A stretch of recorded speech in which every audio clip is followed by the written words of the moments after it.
Jenazah Arya Daru Pangayunan, diplomat muda Kementerian Luar Negeri, tiba di rumah duka di Bantul, Yogyakarta. Usai disemayamkan di rumah duka dan disolatkan, jenazah Arya kemudian dimakamkan di Pemakaman Umum Suten, Banguntapan, Bantul, Yogyakarta. Selain keluarga dan kerabat serta warga sekitar, turut hadir dalam pemakaman Direktur Perlindungan WNI Kementerian Luar Negeri, Yuda Nugraha, untuk memberikan penghormatan terakhir kepada almarhum. Kepergian almarhum meninggalkan seorang istri dan 2 orang anak. Sebelumnya, Arya Daru Pangayunan, seorang diplomat ahli muda Direktorat Perlindungan Warga Negara Indonesia, Kementerian Luar Negeri, ditemukan tewas mengenaskan di sebuah kamar kos di kawasan Gondang Dia, Menteng, Jakarta Pusat pada Selasa pagi kemarin. Saat ditemukan, kondisi kepala dan wajah korban dipenuhi lilitan lakban. Polisi juga mendapati kamar kos korban terkunci dari dalam. Dari Bantul, Yogyakarta, Trisna Purwoko, iNews melaporkan.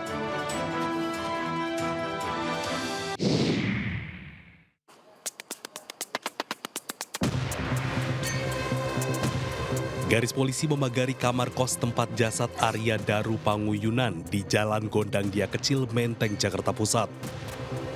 Polisi mencari petunjuk tewasnya diplomat Kemenlu ini dengan memeriksa kamar kos korban. Polisi juga memeriksa sejumlah ruangan lain, halaman depan, serta tempat sampah. Meski korban ditemukan tewas secara tidak wajar, polisi belum bisa memastikan penyebab tewasnya korban. Polisi juga memastikan tidak ada barang berharga korban yang hilang. Itu yang masih kita lakukan penyelidikan. Wajahnya masih dilakukan. Cuman perkembangannya nanti ya. Ada barang-barang yang hilang nggak Pak? Nggak ada. Nggak ada barang yang hilang. Jenis kelaminnya? Laki-laki. Hingga kini polisi telah memeriksa 3 orang saksi termasuk istri korban dan penjaga kos. Polisi juga masih menunggu hasil visum dari Rumah Sakit Cipto Mangunkusumo, Jakarta Pusat guna mengetahui penyebab kematian korban.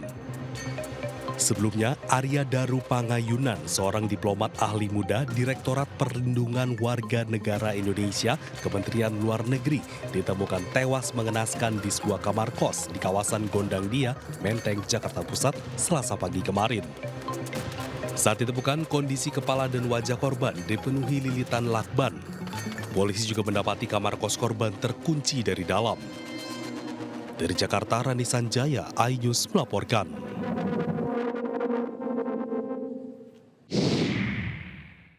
Harap tenang, penonton harap tenang.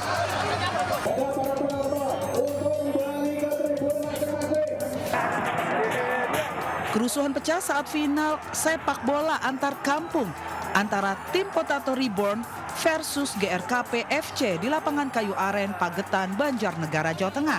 Kami akan mengambil tindakan tegas. Kejadian dipicu kekecewaan supporter atas keputusan wasit yang dianggap berat sebelah. Akibatnya sejumlah penonton nekat memasuki lapangan sebelum laga usai. Akibat kejadian ini, 3 anggota polisi terluka dan 1 orang supporter juga terluka di bagian kepala, pipi, kening hingga dagu akibat dari lemparan batu dan potongan bambu. Masuk ke lapangan dan itu sudah disepakati ketika ada supporter yang masuk ke lapangan maka pertandingan dianggap selesai dan diskualifikasi bagi kesebalasan yang supporternya masuk lapangan.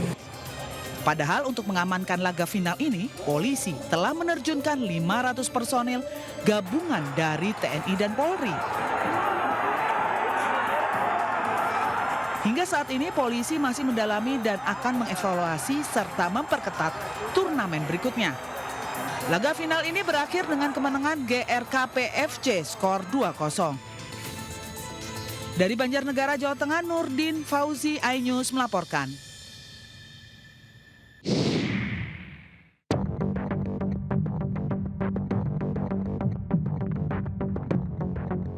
Ledakan terekam dari kamera pengawas di sekitar 2 unit kamar apartemen City Park yang berada di Tower F. Ledakan diduga berasal dari kebocoran tabung gas yang mengakibatkan seluruh bangunan dan atap yang berada di lorong apartemen rusak parah. Imbas ledakan juga membuat lift yang berada di lantai tersebut rusak. Tidak ada korban jiwa dalam peristiwa ini. Diketahui unit apartemen tersebut tengah dihuni oleh seorang warga negara asing asal Tiongkok. Peristiwa ini masih diselidiki Polsek Cengkareng, Jakarta Barat. Dari Jakarta, Miftahul Gani, iNews melaporkan.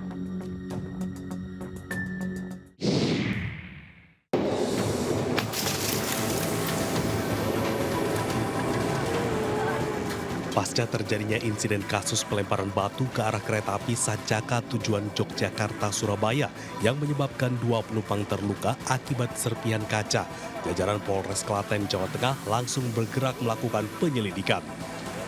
Selain itu, polisi juga meningkatkan patroli dan penyisiran di sekitar lokasi terjadinya aksi pelemparan di daerah Srowot, Kecamatan Jogonalan, Klaten.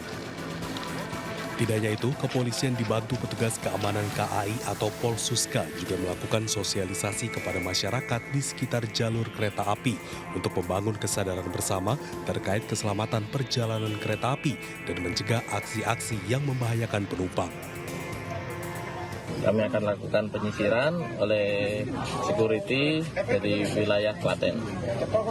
Kurang lebih sekitar dari sinyal masuk itu di daerah sini hingga kemungkinan sampai daerah Srowot. Kami sudah berkoordinasi dengan kepolisian di Polres Klaten dan sudah dilakukan penelusuran, penyidikan dan juga koordinasi dengan warga sekitar menelusuri pelaku, dan juga kita melakukan patroli sosialisasi kepada warga untuk tidak beraktivitas di sekitar jalur kereta api untuk tidak melakukan kegiatan vandalisme apalagi pelemparan kereta ya, karena ini sangat berbahaya, bisa membahayakan keselamatan perjalanan kereta api baik juga petugas yang ada di kereta maupun penumpang. Sebelumnya, pasca kejadian pelemparan batu tersebut, polisi telah melakukan pemeriksaan 2 saksi, sub penjaga palang kereta api dan bagian keamanan stasiun. Dari Klaten, Jawa Tengah, Saiful Effendi, iNews melaporkan.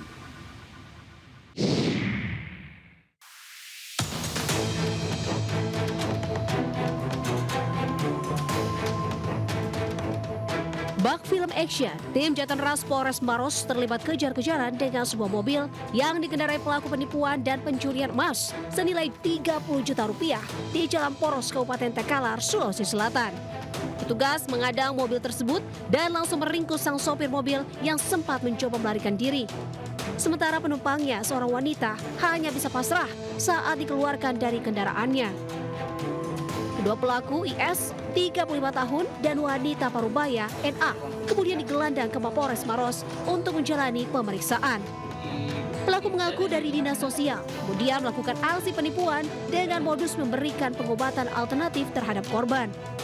Korban kehilangan emas senilai 30 juta rupiah. Uang hasil penjualan emas digunakan untuk membayar utang para pelaku. Korban memberikan emas tersebut, pelaku mengikat dan mengeluarkan emas tersebut, dan emas yang diikat dilarang dibuka dan disimpan di rumah korban, namun di dalamnya sudah tidak ada emas, hanya berupa 4 genggam beras. Pelaku pun dijerat pasal 378 KUHP dengan ancaman 4 tahun penjara. Dari Kabupaten Maros, Sulawesi Selatan, Wahyu Ruslan melaporkan.